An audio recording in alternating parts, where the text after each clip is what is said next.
नमस्कार, मी पंजाब डक हवामान अभ्यासक मुक्काम पोस्ट उघडी धामणगाव तालुका शिलो जिल्हा परभणी। आजपासूनचा परत एकदा शेतकऱ्यासाठी अन्नात येत आहे। आता आजपासून राज्यामध्ये जवळपास म्हणजे संपूर्ण राज्यभर आजपासून हवामान कोरडं राहणार आहे। म्हणजे 4 फेब्रुवारीपर्यंत हवामान कोरडं राहणार आहे म्हणून हे अंदाज लक्षात घ्यायचा। राज्यात एकंदरीत परिस्थिती राज्यात आपण प्रत्येक विभागावर बघून राज्यामध्ये आता पाहायचं झालं तर उत्तर महाराष्ट्राकडे वळू।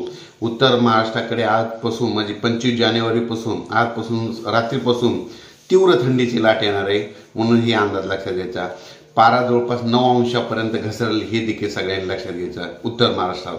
त्याच्यानंतर पश्चिम महाराष्ट्रात देखील आजपासून तीव्र थंडी वाढणार आहे म्हणून हे देखील अंदाज लक्षात घ्यायचा। त्याच्यानंतर मराठवाड्यातील 5-6 जिल्ह्यामध्ये देखील आज थंडीची लाट येणार आहे म्हणून हे देखील अंदाज लक्षात घ्यायचा। त्याच्यानंतर पश्चिम विदर्भामध्ये देखील आज थंडीची लाट येणार आहे म्हणून हे देखील अंदाज लक्षात घ्यायचा। त्याच्यानंतर पूर्व विदर्भामध्ये देखील आजपासून हवामान कोरडं राहणार आहे आणि थंडीला सुरुवात होणार आहे म्हणून हे अंदाज लक्षात घ्यायचा। राज्यात आज म्हणजे 25 जानेवारीपासून तर 4 फेब्रुवारीपर्यंत दिवसाच्याला वारं सुटेल आणि त्या वाऱ्यामध्ये थंडीचा गारवा राहणार आहे म्हणून हे अंदाज लक्षात घ्यायचा।